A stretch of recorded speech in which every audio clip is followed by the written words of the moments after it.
pessoal, Rodrigo trazendo para vocês mais um vídeo de What If, dessa vez do 8º episódio da 2ª temporada, e se os Vingadores se reunissem em 1602. Então vamos nessa, né galera? O episódio vai dar continuidade ao episódio da Capitã Carter nessa temporada e vamos. Ele se inicia em um teatro, né? E vemos a versão do Loki dessa realidade recitando Hamlet. Nessa realidade nós vemos também que o Thor tá lá, que a rainha é a Hela, nós vemos que o Fury tá lá, a Wanda Merlin tá lá. E aí, né, uma ruptura verde se abre no céu e o Loki começa a ser puxado, né? Então o Fury e o Thor, né, dão a deixa para que a Capitã Carter, que tá trajada agora com roupas adequadas para a época, né, vai e consegue salvar o Loki 1602. Mas a rainha Hela também é puxada e quando a Capitã Carter vai tentar pegá-la, não consegue. E aí a ruptura se fecha, né? A rainha Hela some e o Thor Odinson é coroado, né? O legítimo rei. E tipo, a Peggy se desculpa, né? Mas o Thor não quer saber, pois ela já prometeu, né? Que ia tentar parar essas rupturas, mas não conseguiu. E ela de alguma forma está amaldiçoada. Ele pede para que a detenham, né? A Peggy luta para sair dali. E o rei Thor fala que quer ela viva. Mas ele também pede para chamarem a bruxa, pois ele quer falar com ela sobre a heroína, né? Que a Wanda Merlin trouxe. Então, o Vigia nos explica o que está acontecendo.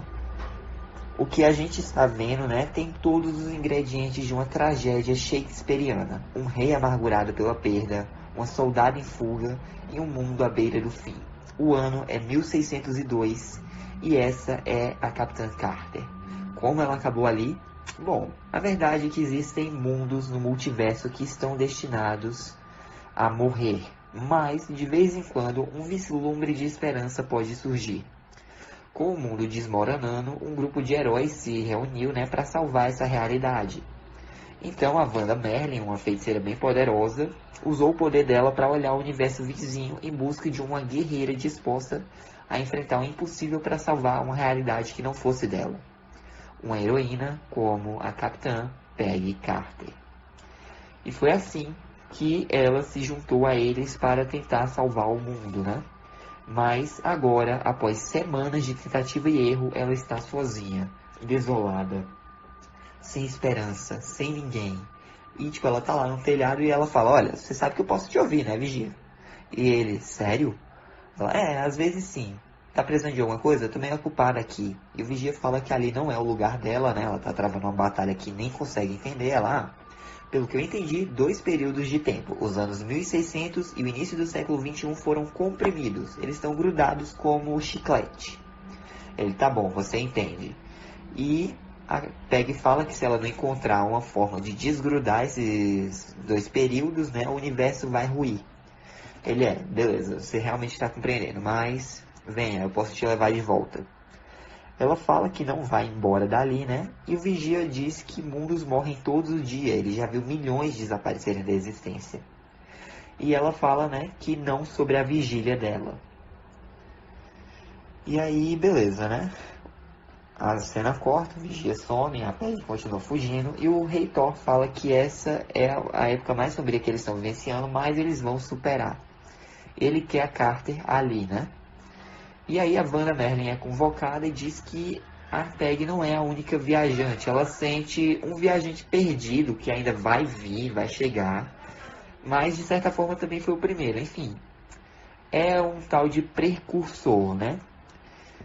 E ela fala que esse precursor não sabe que a presença dele ali é o que está causando o colapso desse universo. Mas o Rei Thor pergunta como vão encontrá-lo, ela responde que não sabe, né? E aí o Fury diz, parece que você encontrou sua missão, né? E ele tá falando com a Peggy que tá no parapeito, sem ninguém ver. O Rei Thor até questiona com quem o Fury tá falando. Ele, não, ninguém, majestade, só um passarinho bonito. E aí a Peggy vai até um estábulo, né? Encontra com o Tony Stark, 1602, e mostra, né, alguns flocos verdes lá das rupturas. Ela fala que está buscando o precursor, que teria sido o primeiro humano, né? A primeira pessoa, herói, alguém que veio do futuro para ali.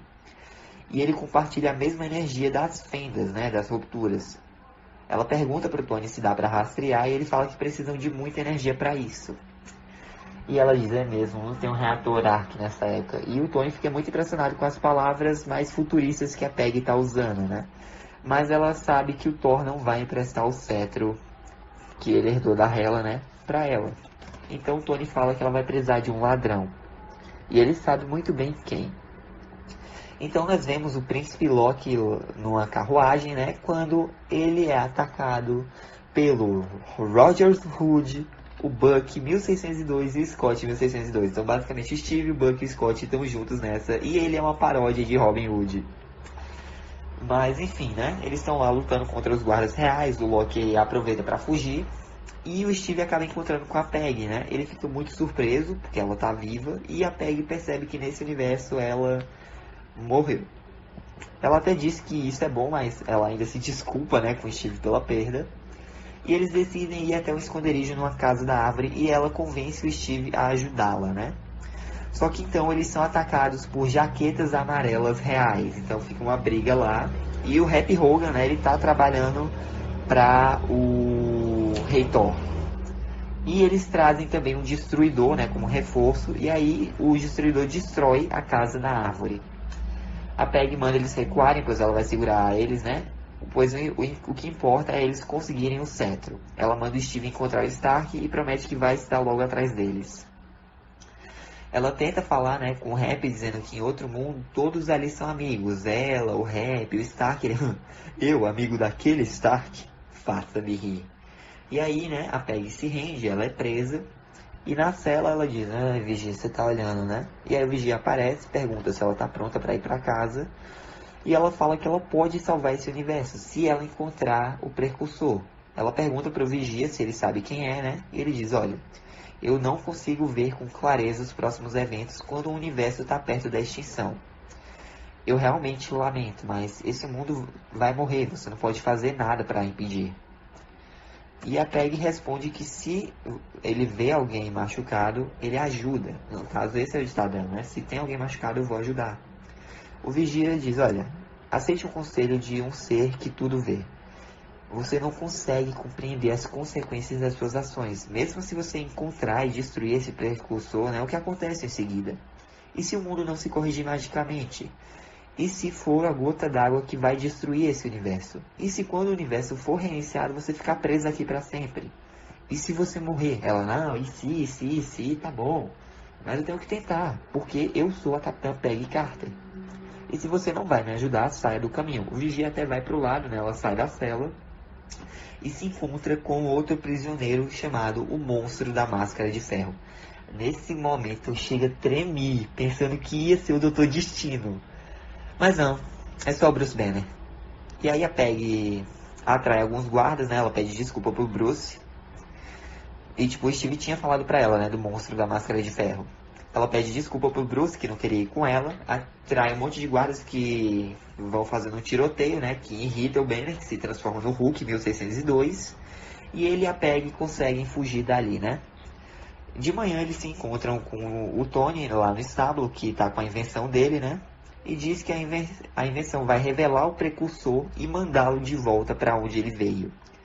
Mas isso quando a joia real, né, do cetro for inserida. Então o plano basicamente, né, vai ser o Tony, o Bruce, a Peggy, o Rogers Hood, o Scott e o Buck vão se disfarçar lá numa cerimônia no tribunal que vai ter, para tentar, né, conseguir pegar o cetro.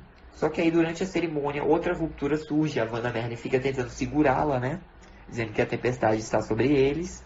O Banner se transforma em Hulk, né? Ele é o sinal que o Tony falou. E aí nós temos uma batalha dos Vingadores 1602 contra a realeza de Asgard, né?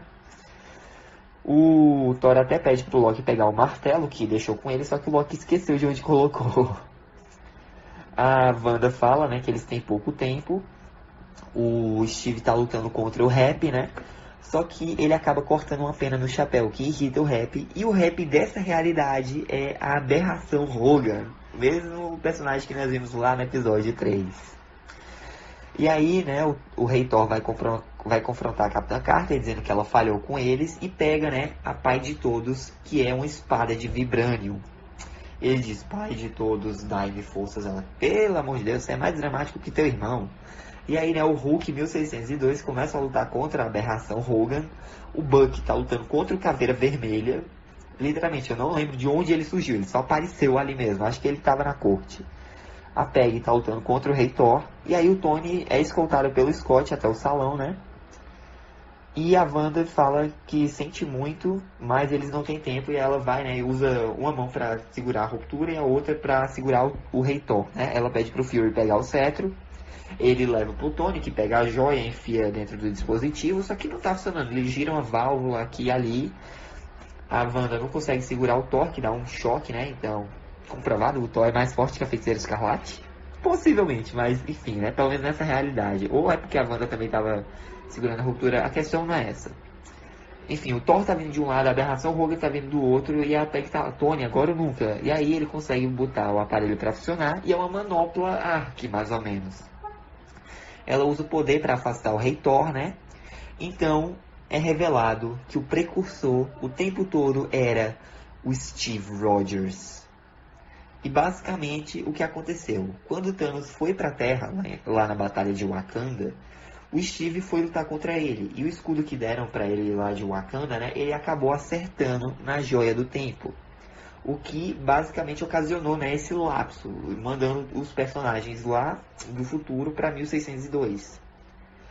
E aí, basicamente, o Thor fala, né, ele confia de novo na Peggy e fala que ela precisa terminar a tarefa, no caso, mandar eles de volta, né? Ela fala que não pode perder o Steve de novo e ele diz, olha, nós dois sabemos o que é preciso. E a Peggy fala que parece que eles nunca conseguem um final feliz deles, mas o Steve fala que ele sabe que em algum lugar eles provavelmente conseguem sim um final feliz dele. Que é justamente na Terra 66/1999. Eu vou continuar chamando assim até a gente ter uma confirmação oficial. Que é justamente quando o Steve volta no tempo para ficar com a Peggy, né? Mas enfim, ele pressiona a Joia do Tempo e todos os personagens voltam para o futuro, né? A Peggy fica lá presa em 1602. E ela fica narrando, dizendo que nos dias de guerra havia uma superstição, né? Que a vitória era tipo uma maldição. Que a cada batalha que você vence, cada centímetro que você avança, significa que você está cada vez mais longe de casa. E aí um portal meio que se abre, né? Ela tá lá numa taverna e ela fala, é você, Vigia, veio se gabar porque eu tô presa aqui pra sempre.